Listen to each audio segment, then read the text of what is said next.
आज आमे पढ़िबा कि केमिति जानिबा लवणटी अम्लीय क्षारीय कि प्रशमित। आज आमे सबल अम्ल बा क्षार विषय प्रथमे पढ़िबा, तापरे दुर्बल अम्ल बा क्षार कण जानिबा।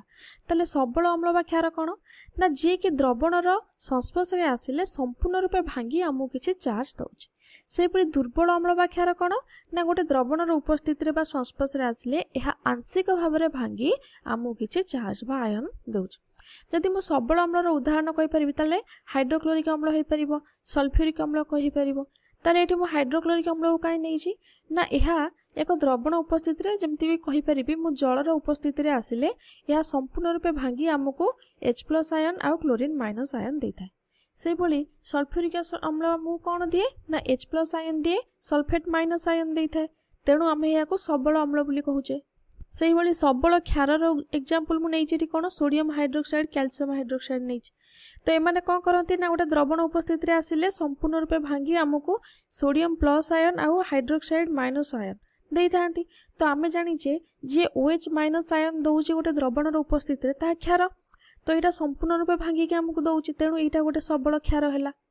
सेही भली कैल्शियम हाइड्रोक्साइड मध्य गोटे सबल क्षार हेबो। जदि मु दुर्बल अम्लर एग्जांपल देली, एठी मु नैछि एसिटिक एसिड।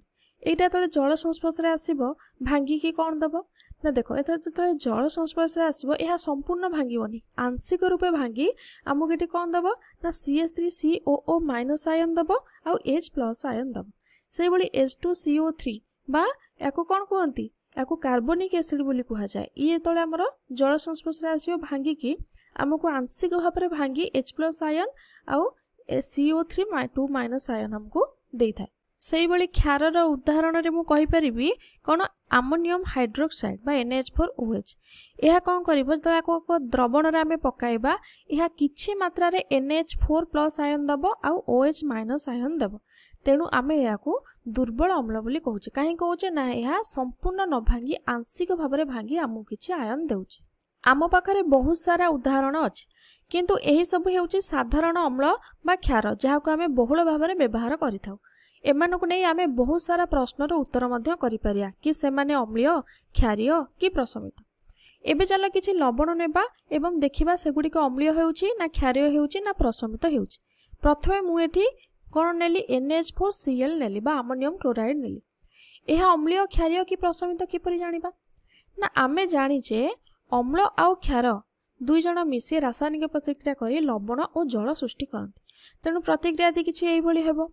एहा हेउछि अम्ल क्षार प्रशमीकरण प्रतिक्रिया। जदि एठारे सबल अम्ल हेबो और दुर्बल क्षार हेबो तले एठारे अम्ल प्रभावशाली बा डोमिनेंस गुण देखैबो। तेणु एहा कोन हेबो अम्लीय हेबो। जदि क्षार सबल और अम्लटा दुर्बल हेबो तेबे प्रतिक्रिया पर एहा कोन हेबो क्षारीय हेबो। तो जेतेबेले दुई जण जाक सबल हेबे बा सबल अम्ल सबल क्षार सहित प्रतिक्रिया करिवो किबा दुई जण जाक दुर्बल बा दुर्बल अम्ल दुर्बल क्षार सहित प्रतिक्रिया करिवो सेतेबेले लवणटी प्रशमित हेबो। केही भी निज गुण को डोमिनेंट बा प्रभावित करि परिबे नाही। तेणु हमकु जानिबा को पड़िबो एठारे अम्ल और क्षारर गुण कोन हबो, सबल हबो ना दुर्बल हबो। जेतेबेले आमे एही अमोनियम क्लोराइड को भांगीबा हमकु NH4 आयन आ Cl माइनस आयन मिलिबो। सेही भली जल को भांगिले हमकु H+ आयन आ OH माइनस आयन मिलिबो। एठारे देखो निहाती भाबरे H+ आयन आ Cl माइनस सहित प्रतिक्रिया करिबा अट्रैक्शन होई एठारे कोन घटिबो हाइड्रोक्लोरिक अम्ल गठन करिबो। तेणु एहा एक अम्ल अटे। हाइड्रोक्लोरिक अम्ल कोन गोटे अम्ल अटे आ सेटा सबल अम्ल अटे। तेणु हमकु एठी सबल अम्ल मिलि गेला। तापरे कोन हेबो एठी देखो NH4 प्लस अच्छी OH माइनस आयन अच्छी। तो एमाने निहाती आकर्षित हो ये कौन गठन करेंगे NH4OH गठन करेंगे। NH4OH टा गोटे कौन दुर्बल क्षार। तो ये अम्ल सबल है क्षार दुर्बल है। तेणु लवणटी कौन हेबो ना अम्लीय हेबो। कहीं ना एठारे अम्लीय गुण प्रभावशाली हेउछि। द्वितीय रे मु सोडियम कार्बोनेट को नेछि। भिडियोटी को टिके विराम दे भाबो एठी कौन हेबो। देखो अम्ल और क्षार मिसी प्रतिक्रिया करी लवण और जल सृष्टि करिवे। तो एठी कौन होछि ना अम्ल क्षार मिसिले एठी लवण देले आ जल देले।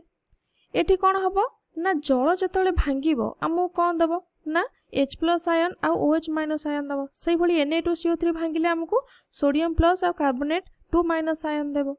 तो एठी प्रतिक्रियाटी केमिति हबो ना जो सोडियम अछि ता हाइड्रोक्साइड सहित आकर्षित हबो। एटी कौन हम सोडियम हाइड्रोक्साइड गठन हम से भली H+CO3 2- सहित आकर्षित होई एठी कौन गठन करिवो H2CO3 गठन करिवो।